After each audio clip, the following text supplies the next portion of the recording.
Yo, what is happening? This is Shia Yashub, and this is Mo Talk, where it's sports and Mo. And today we are going to visit a case that happened in Louisville, Kentucky back in 2022 that caused a lot of commotion amongst the community of us Black people. And once again, it seemed like we're not going to get a win. I'm not understanding. A lot of these things need to be revisited because if they're not revisited, then they are soon to be forgotten about, which benefits the powers to be, the Job 9 and 28 people. You know, the Bible say that the earth was given into the hand of the wicked. And when we forget certain things that the wicked do, it benefit the wicked. And it is a disservice to those who are the victims of the violence at the hand of the wicked. Breonna Taylor, we remember that case of Breonna Taylor, 26-year-old medical technician that was gunned down in her home when she was in bed with her boyfriend at the time. And I guess you could call it was a no-knock warrant that they had, right? They ran up in this girl's house, and when they knocked the door down, her boyfriend, who was on the inside, he shot off his gun, and I believe that he struck one of the officers, right? They had charged him at that time with attempted murder on an officer, but it was later dropped because of certain evidence that came out in the case. Well, there are certain of those officers that are back in court right now. One being the Louisville police officer who used the battering ram to smash through Breonna Taylor's front door. He was testifying in federal court this Thursday, right? The participants in this case was former Detective Joshua James, which was 40 at the time, Detective Kelly Godlett, and Sergeant Cal Minnie, he was 35. They was charged with submitting, and I can't make this up, they was charged with submitting a false affidavit to search Taylor's home ahead of Louisville Metropolitan Police Department raid, and then working together to create a false cover story in attempt to escape responsibility for their roles in preparing a warrant affidavit that contained false information according to court documents. Now, the police and the gunfire that killed Breonna Taylor, the 26-year-old medical technician who had been roused from her bed moments earlier when officers showed up to serve a warrant in 2020, Taylor's boyfriend fired a shot once the door was knocked down. And the police officer who used a battering ram to knock the door down said that we were in an echo chamber in there. So the shots was louder than they would usually be. Nobles testified, right?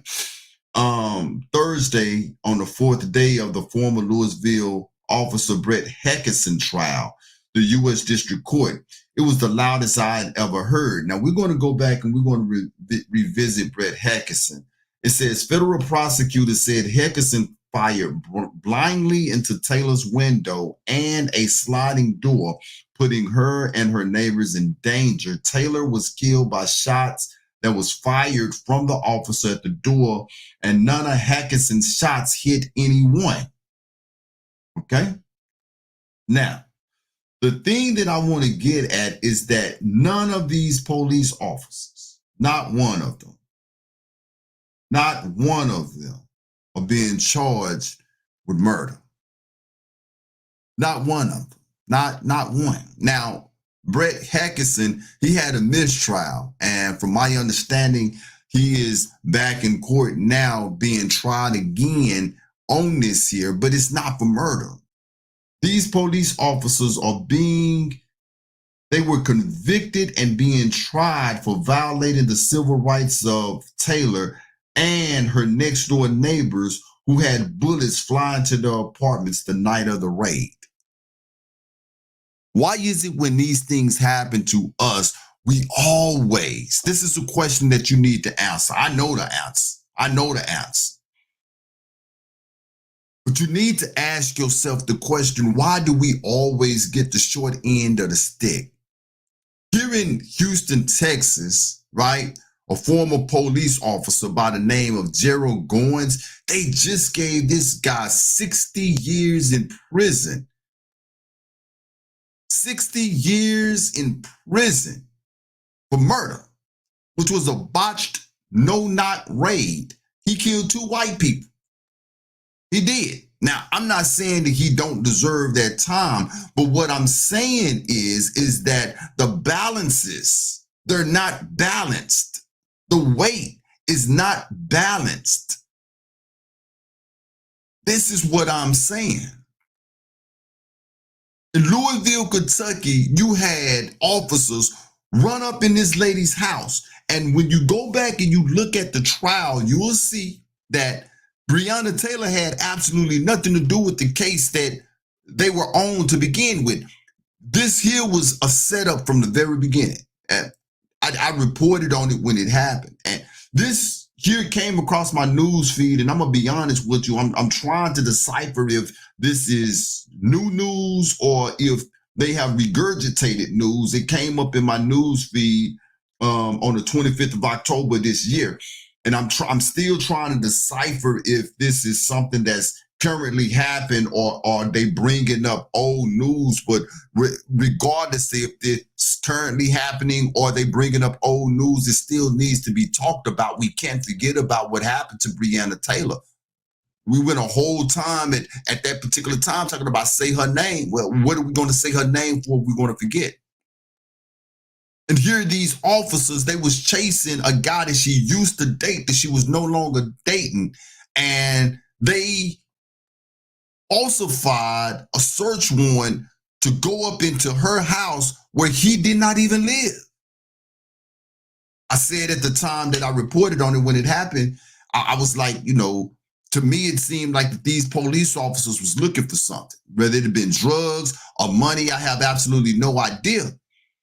But what other reason would you go and falsify? Why would you go and falsify a search warrant affidavit that contained false information to go up in a house where you know that the guy that you are looking for does not live there? And when you went in there with force.